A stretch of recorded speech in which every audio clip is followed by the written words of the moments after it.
Sa lahat, kain po tayo. Walahin nyo ito. Ano to? Ito ay tinatawag na kaimito. Kayumito sa Bicol o kaya ay star apple naman sa English. Ah, alam nyo ba na napakaraming benepisyo ito sa ating katawan? Unang-una ay ayon sa ating pananaliksik, ito ay nakakatulong sa pagpababa ng timbang. Halimbawa, ikaw yung gusto mong bumaba ng timbang, bumaba ang iyong timbang, nako, lumaklak ka lang nito. Ito lang kainin mo, siguradong bababa ang timbang mo. Bakit?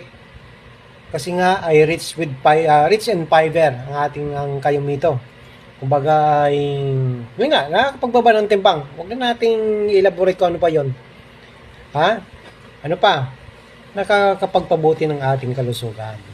Ano pa ba yung mga kalusugan? Meron tong vitamin E, vitamin C, vitamin A, may antioxidant, okay? Mayaman sa, ano pa, natural antioxidant pala to, okay? Nakapagpapalakas ng buto ng ngipin. Ibig sabihin, meron siguro tong calcium content, okay? So, maganda raw to sa ngipin. So, ibig sabihin, pwede sa buto. Kung nakapagpatibay sa ngipin, nakapagpatibay din sa buto natin. Nakakapagpaayos ng digestion. Ayan, kung nahirapan kayong, kumbaga, matunawan ng inyong kinain, okay? Nahirapan kayong mag-poop o magdumi. Araw-araw, kumain lang kayo nito sa gabi, kinaumagaan, sigurado yan, na malilinis ang inyong ginhawa.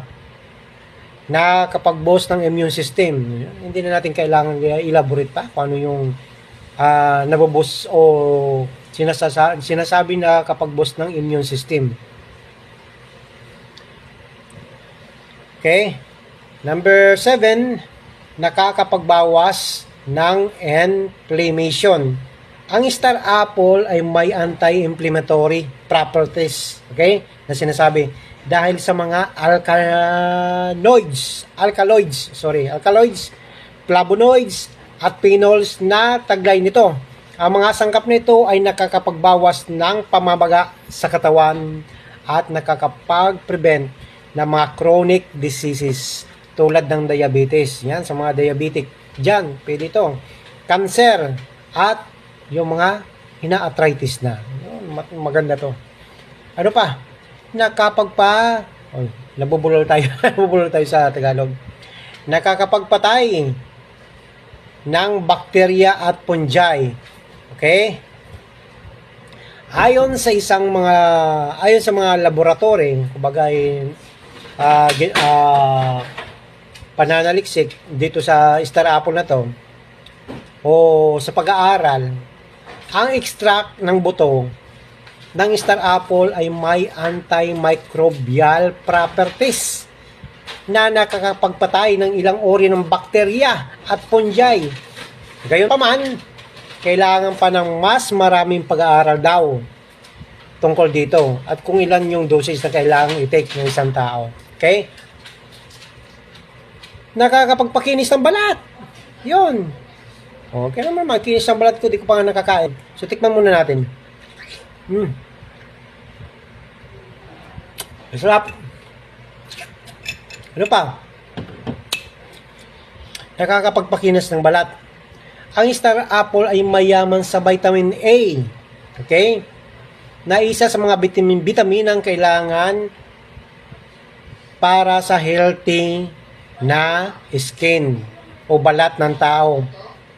Alam niyo naman kung ano yung kumbaga effect ng vitamin A sa tao.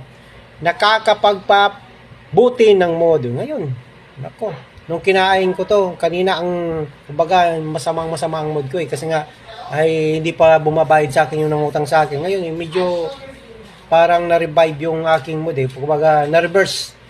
Medyo gumanda ang aking mood. Parang kasing Oo nga. Ang ganda ng mood ko ngayon.